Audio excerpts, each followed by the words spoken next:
Finally, Vincent is dead. गोली उसकी अकड़ियों के पास बहुत गहराई में चली गई थी और उसे निकालना नामुमकिन था। 2 दिनों तक जिंदगी से लड़ते लड़ते आज उसने मेरी गोद में दम तोड़ दिया। मरते मरते भी उसके चेहरे पर एक अद्भुत हंसी छलक पड़ी और अपने को समेट कर उसने मुझे कहा, थियो, मैंने कुछ भी तो पेंट नहीं किया।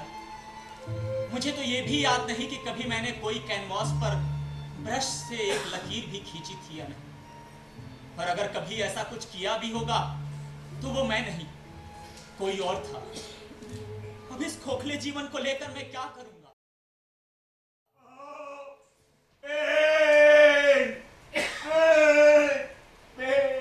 इतने वर्ष में अपने सारे दर्द को घोलकर पीता रहा कि कुछ पेंट कर सकूं। मेरे अंतस में जो ज्वालामुखी फूट रहा था उसे दुनिया के सामने रख सकूं। लेकिन अब कुछ भी तो नहीं चल रहा, कुछ भी तो नहीं हो रहा सिवाय इस खोखले आवरण के।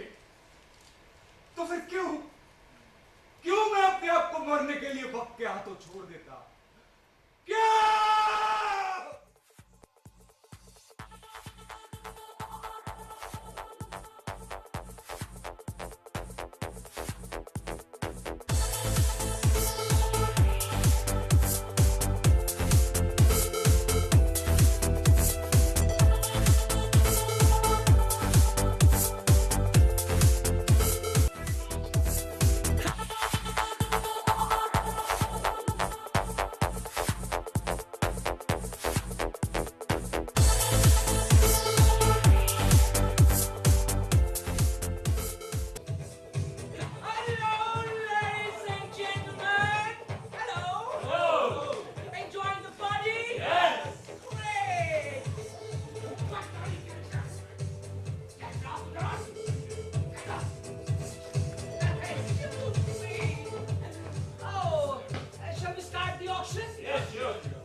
जिंदगी उतनी आसान नहीं जैसा मैं सोचा करता था।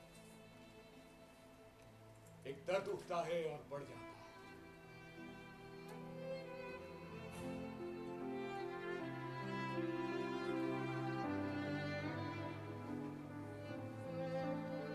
अब मेरा मनोभाव अब ईश्वर की ओर बढ़ रहा।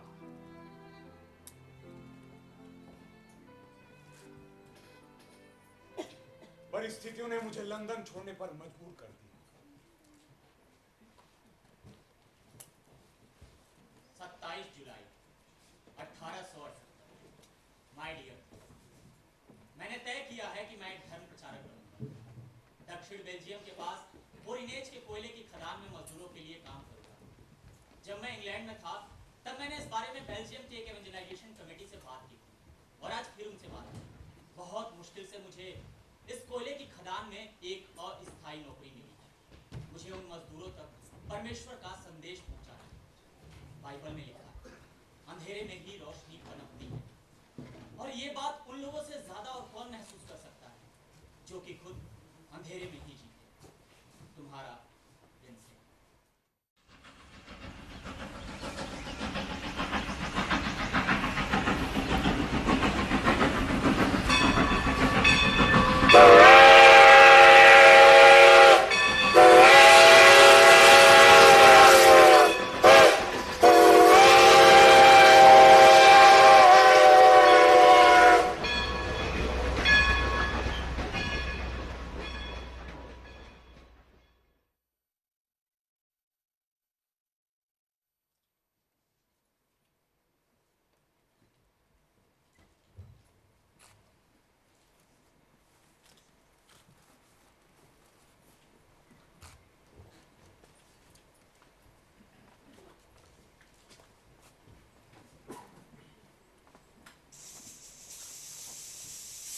कहीं मैं गलत जगह तो नहीं आ गया?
अब समझा, पूरा का पूरा गांव तो इस बोरिनेस की जमीन के नीचे बसा हुआ है।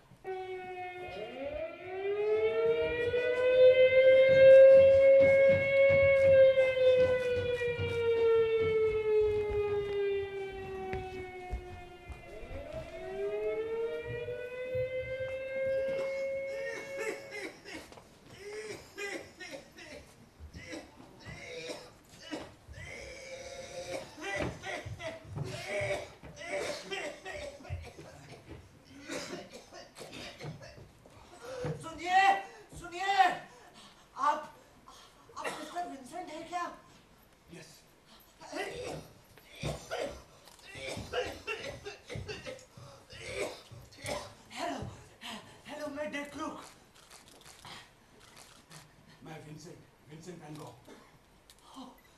सॉरी मैडम डेनिश ने मुझे आपको लेने के लिए भेजा है। आपके रहने का इंतजाम उन्हीं के यहाँ किया गया है। हमारे पूरे गांव में सिर्फ उन्हीं का एक पक्का मकान है। आइए चलिए मेरे साथ।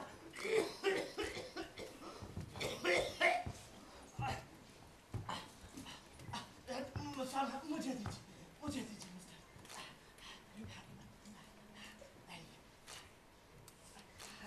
Thank you. आइए आइए। सुनिए सुनिए,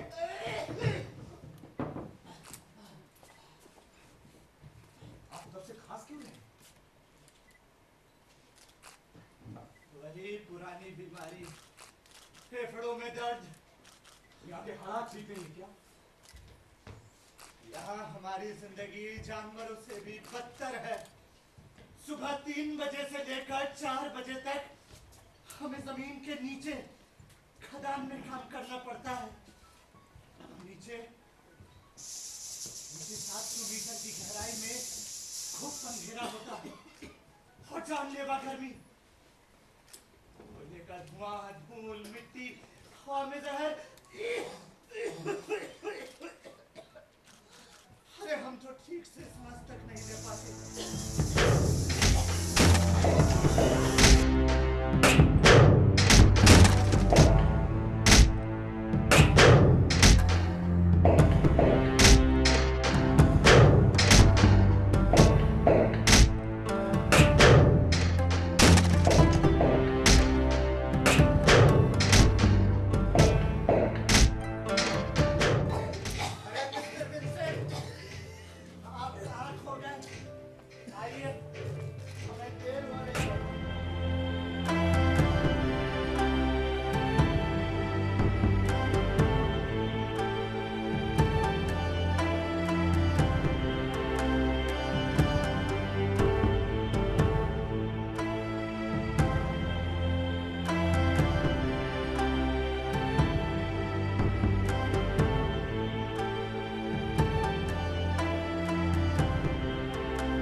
नवंबर 1878 बोरी न्यूज।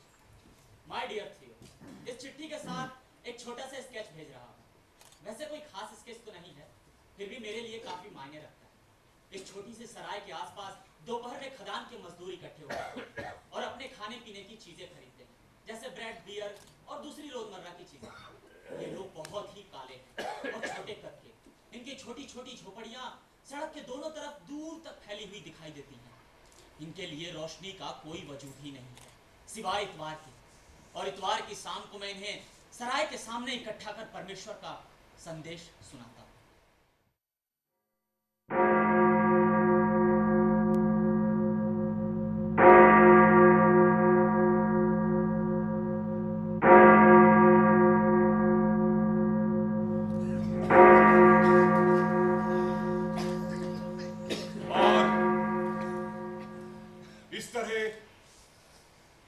रात के अंधेरे में पॉल को एक साया दिखाई देता है।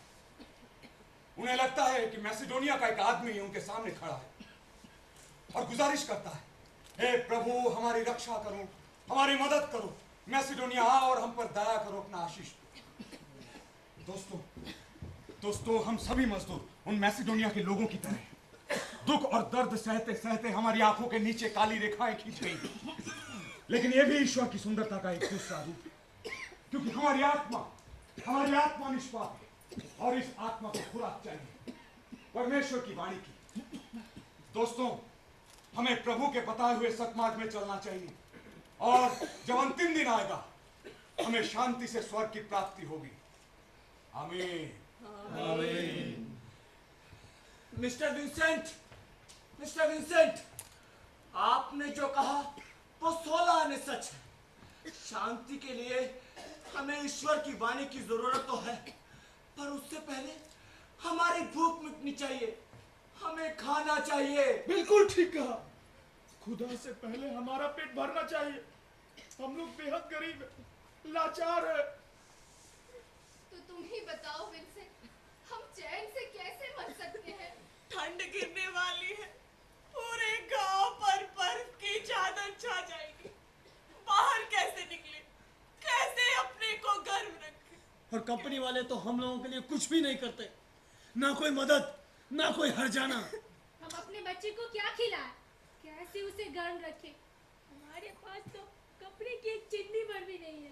और अगर हमारे बच्चे बिस्तर में ही लेटे रहेंगे तो बढ़ेंगे कैसे? मिस्टर विंसेंट, आप हमारे साथ रहते जरूर हैं, लेकिन आप अभी तक हमें ठीक से समझे नहीं हैं। धीरे धीरे कोशिश तो कर रहा हूँ। सच है पर अधूरा। और अगर सच में तुम हमें जानना चाहते हो तो तुम्हें हमारे साथ नीचे उतरना होगा खदान में। हाँ उतरना होगा खदान में, और ये देखना होगा कि हम सब लोग कैसे जमीन के नीचे 13-13 घंटे गुजारते हैं। हाँ, और फिर फैसला करना कि हमारे लिए क्या ज्यादा जरूरी है। दवा, दारू, रोटी या फिर ईश्वर की वाणी? बिल्कुल सही।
माय डियर थियो, लंबे अरसे के बाद तुम्हें खत लिखकर फिर से परेशान कर रहा हूँ।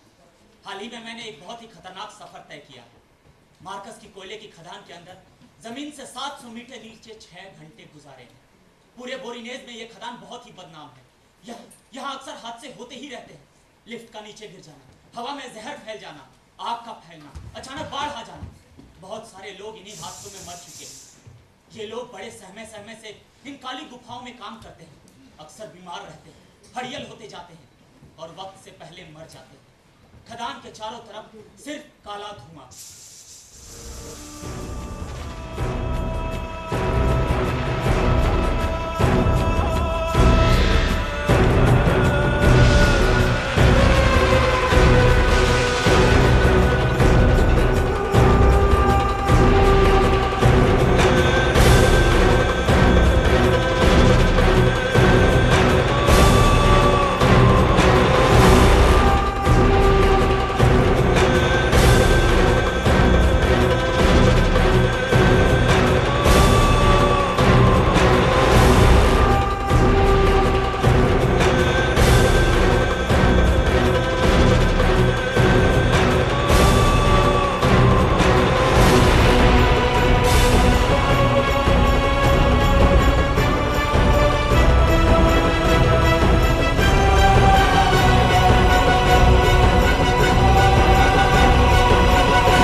temporary appointment.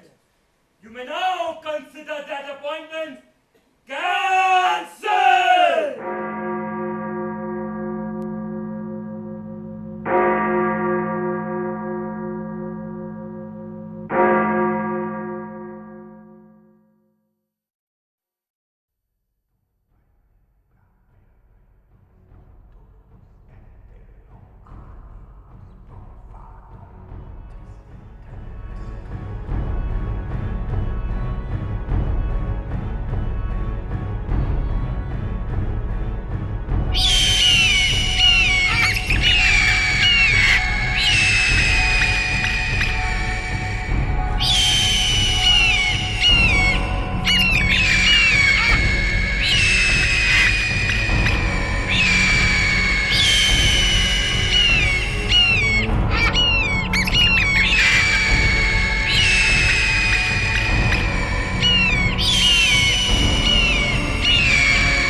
पीटरसन, मुझे पीटरसन से मिलना होगा। पीटरसन रसोई का सबसे बड़ा आर्टिस्ट, उसे उन्हें अपना काम दिखाना था और वो जल्दी जल्दी तैयारी में लग गया।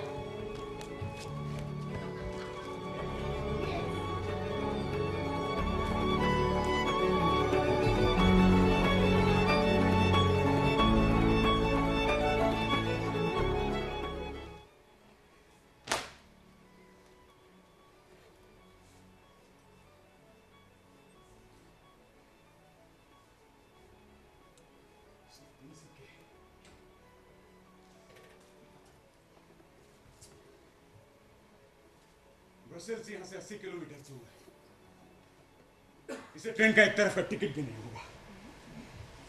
जाऊंगा कैसे? पैदल चला जाता हूँ। अरे विंसेंट, ब्रसेल 80 किलोमीटर दूर है, पैदल कैसे जाओगे? पागल है, बिल्कुल पागल। पूरा दिन और पूरी रात वो चलता रहा। उसके जूते फटने लगे, पाँव में छाले पड़ गए, उसमें से खून बहने लगा। भूखा प्यासा उसे चक्कर आने लगे, पर उसने हार नहीं मानी। वो खुश था, बेहद खुश, क्योंकि एक कलाकार को दूसरे कलाकार से जो मिलना था।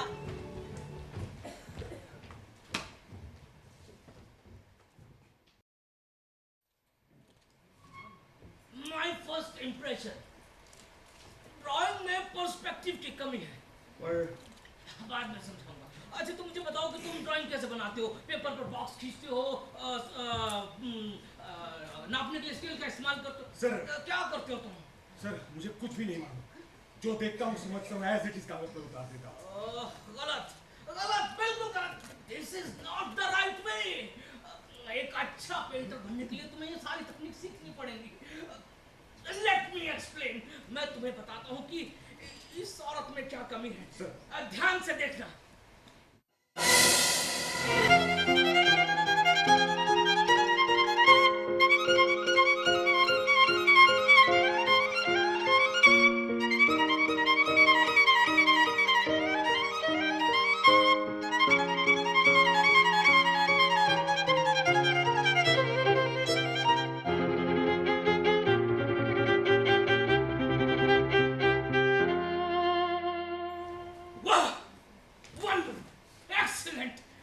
इसे कहते हैं ड्राइंग।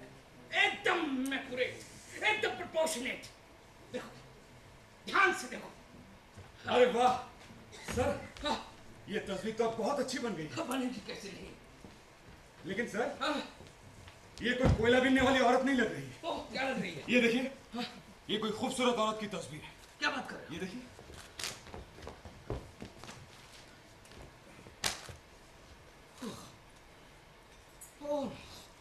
Oh no! क्या हुआ सर? Now I understand कि तुम क्या कहना चाहते हो। Oh, my dear Vincent, my dear Vincent, I am extremely sorry. मैंने तुम्हारे ड्राइंग को सही प्रपोर्शन तो दे दिया, पर इससे इसका करेक्टर छीन लिया। Oh my God, hey Vincent, तुम्हारी ड्राइंग कतई भी गलत नहीं है। अरे हो ही नहीं सकती।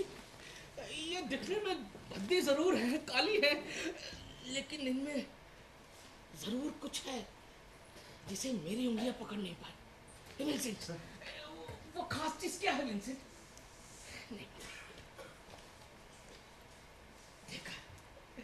देखा है विंसेंट, मैंने इस औरत को जरूर कहीं देखा है।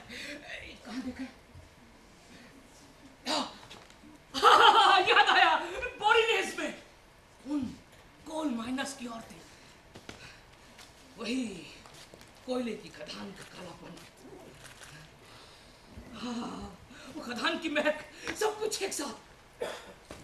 विंसेंट, सर, इसी खास चीज को तो तुमने अपनी ड्राइंग में पकड़ लिया है। अपनी किसी भी ड्राइंग से लाख गुना दर्जे बेहतर अच्छी है। विंसेंट, क्या तुम मुझे ये वाली तस्वीर दे सकते हो? इसे मैं अपनी ड्राइंग रूम में लगाऊंगा, और मुझे लगता है कि इस औरत के साथ मेरी अच्छी निभेगी।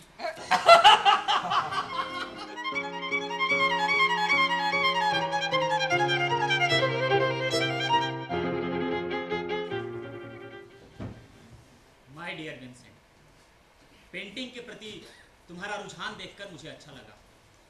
मेरे हिसाब से अब जाकर तुमने सही रास्ता अपनाया, जो तुम्हें दोबारा अपने पैरों पर खड़ा कर सकेगा। अब मेरी बात ध्यान से सुनो।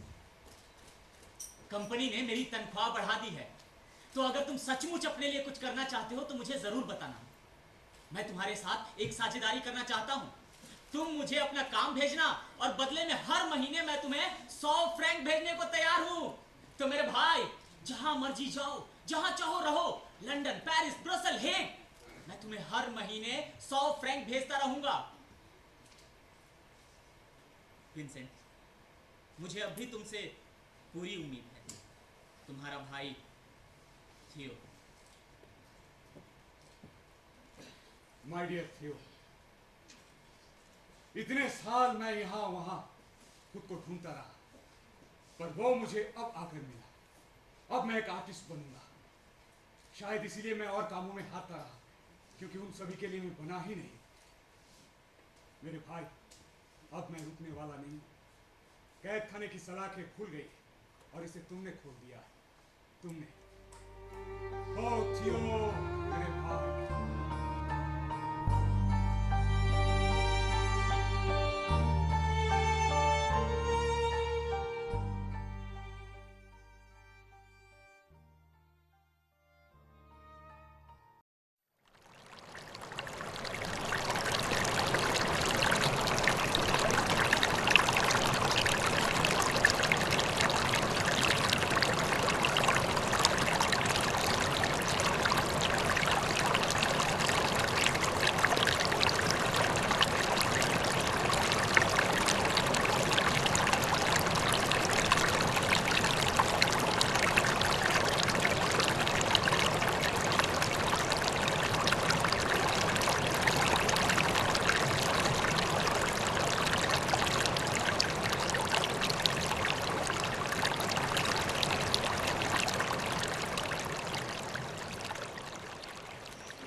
ये है मेरा गांव। यहाँ का मौसम बहुत खुशनुमा है और यहाँ के लोग भी बहुत अच्छे हैं। हालांकि ये लोग मुझे बड़े अजीबोगरीब ढंग से देखते हैं। इन्हें लगता है एक पागल।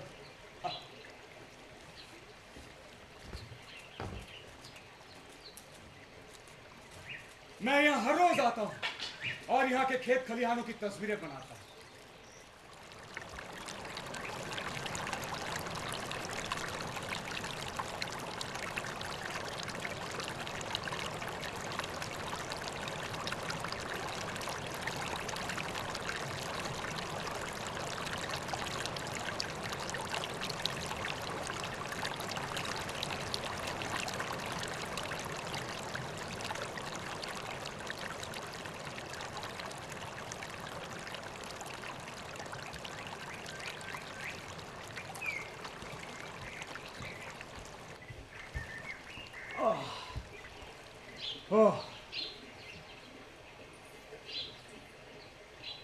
गर्मी का मौसम बड़े मजे में बीत गया और मैंने यहाँ के खेत खलिहानों की ढेर सारी तस्वीरें बनाई। थियो ने मेरे लिए पेपर, पेंसिल, चारकोल वगैरह भेजे थे और एक आदमी का पूरा स्केलेटन को देखकर पापा गुस्से में एकदम आग बबूला हो गए। कहने लगे, आर्टिस्ट बनने के लिए इन सारी चीजों की क्या जरूरत है? खैर, एक सिलाई मशीन के पास अपनी बहन को बिठाकर मैंने अपनी बहन की तस्वीर बनाई। खेत में फावड़ा पकड़े एक आदमी की, सफेद टोपी में एक औरत गरम आलू छीलती हुई।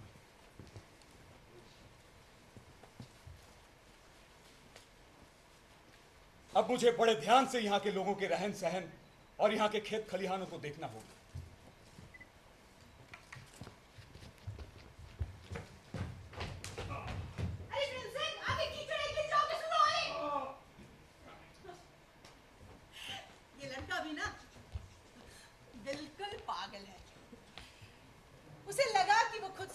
सीख सकता था सीख चुका है। अब उसे एक टीचर की जरूरत है। उसके मन में फिर से इच्छा जगी कि वो हेग जाके उनकी तलाश करे। उसके सामने दो नाम थे, मिस्टर टरेस्टी और मिस्टर माओ। मिस्टर टरेस्टी हेग के एक प्रसिद्ध आर्ट गैलरी के मालिक और मिस्टर माओ एक प्रतिभाशाली पेंटर। विल्सन ने अपनी सारी ड्राइंग्स को इकट्ठा किया और हेग की ओर चल पड़ा। अच्छा है, ठीक है।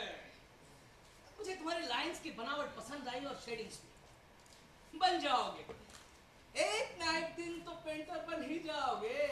पेंटर? क्या है ये सब?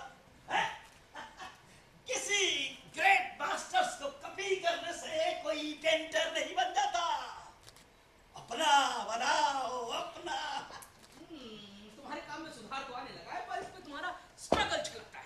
ये रफनेस कम करो, सफाई लाओ, सफाई, रफनेस, स्ट्रगल और कुछ नहीं। एक स्कूल बॉय की तरह काम करते हो तुम। इसमें तुम्हारा अपना क्रिएशन क्या है? ये सब तो किसी ने बहुत पहले से कर रखा है। अरे भाई, पेंटिंग ड्राइंग्स और स्केचिंग्स ओरिजिनल होनी चाहिए, ओरिजिनल। सर अभी मैं गेट मास्टर्स को कॉपी कर रहा हूँ, इससे मेरी लाइंस और फॉर्म्स की समझ बढ़ती है। बिल्कुल यही तरीका है। ग्रेट मास्टर्स को तो कॉपी करना ही चाहिए। करूंगा, मैं रेंद्रा मिले फूस इन सबको कॉपी करूंगा। इडियट, इन सबसे कुछ नहीं होता। किसी ग्रेट मास्टर्स को कॉपी करने से तुम ग्रेट नहीं हो जाते। अरे ये सड़े हुए कॉपीवर को उठाकर फेंक दो। तुम्हें आर्टिस्ट बनना है तो लाइफ से उठाओ, लाइफ से। Okay sir. Learn from copying the master. Yes एक आर्टिस्ट बनने से पहले एक क्राफ्टमैन बनना पड़ता है, understand? Yes yes Yes. No no no Yes. Yes Follow. Yes no no yes yes yes no. मैं कंफ्यूज हो गया, मुझे कुछ भी समझ में नहीं आ रहा सर। सर मैं क्या करूं? बॉय, तुम्हारे पास कोई ओरिजिनल बात नहीं है? बोरिनेस।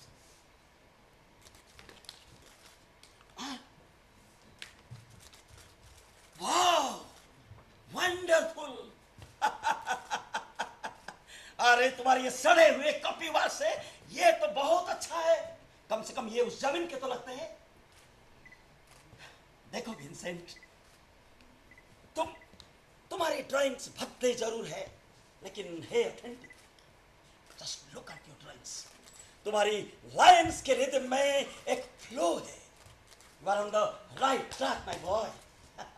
अब तुम्हें स्केचिंग करने की जरूरत नहीं, तुम्हें अब पेंटिंग करने की जरूरत है, पेंटिंग्स की। अरे भाई, एक पेंट बॉक्स खरीदो, ब्रश उठाओ और शुरू हो जाओ। सर क्या आप मुझे गाइड करेंगे? You know I am a very busy man in this world. कुछ ज्यादा नहीं सर। No. आपके साथ रहने का एक मौका दे दीजिए please. Really? Let's turn back. What is this? Wait. तुम्हारे लिए मेरे पास कुछ सरप्राइज है। Wait.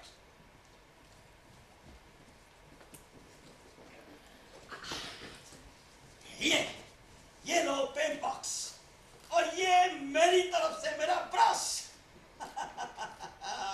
अब शुरू करो, चलो।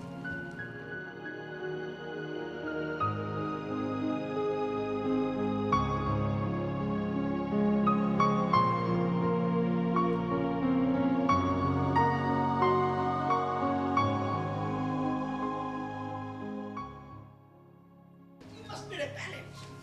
Palette. I need a palette. How can you paint without a palette?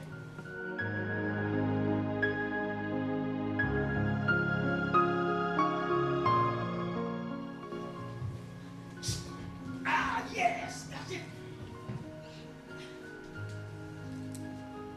Stop. Get it.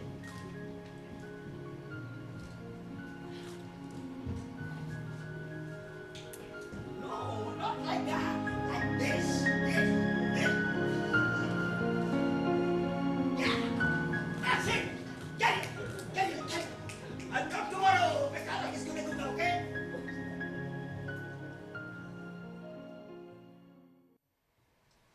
5 जनवरी 1882 हेग, माय डियर थे। हेग में मैंने एक छोटा सा कमरा किराए पर ले लिया। मिस्टर मॉ ने मेरी काफी मदद की, मुझे ढेर सारे पेंटिंग मटेरियल्स भी दिलाए। मेरे सारे पैसे आने जाने के किराए में लग गए। अब मेरे पास कुछ भी नहीं बचा।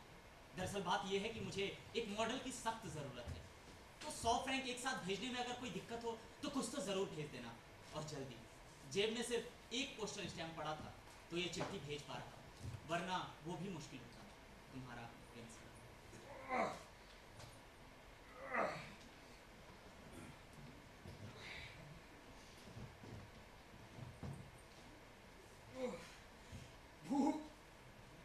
भूख से अतड़ियां ऐंठ रही है। 3 दिन हो गए पेट में दाना तक नहीं गया। सीओ का मनी ऑर्डर भी नहीं है, लेकिन ये पेंटिंग मुझे कंप्लीट करनी होगी। मौत देखने आ रहा है।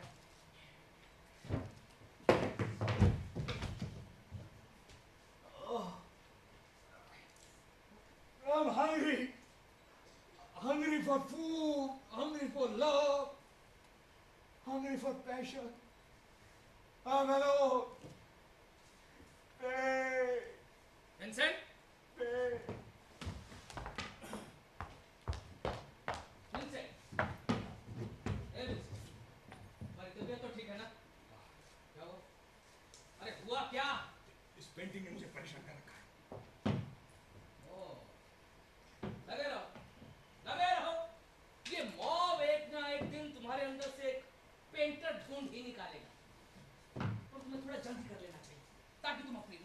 इंतजाम कर सकूं। हाँ, मेरी थियो से मुलाकात हुई थी पेरिस में। उसे तुम्हें हर महीने 100 फ्रैंक भेजना भारी पड़ रहा है। नहीं, उसने मुझे कुछ नहीं बताया। उसे देखकर मुझे ऐसा लगा, देखो विंसेंट, तुम्हें अपने आप को थोड़ा संभाल लेना चाहिए। दूसरों पर बोझ बनना अच्छी बात नहीं है। देखो देखो, तुम अपने काम में थोड़ी सफाई लाओ, फिर मैं ही ये खरीद लूंगा। Thank you for your advice. अरे इसमें एडवाइस की क्या बात है, ये तो मेरा पेशा है एडवाइस देना। मैं क्या कह रहा था? थियो थियो थियो थोड़ा परेशानी में है और उसने मुझे तुम्हें कुछ पैसे देने के लिए कहा है। हाँ, ये रख लो। मैनेज कर लूंगा। अरे रख लो, जब हो तुम्हारे पास तो वापस कर देना। देख रहा हूँ तुम्हारी हालत ठीक नहीं है, पहले कुछ खा लो फिर पेंटिंग करना। चलता हूँ।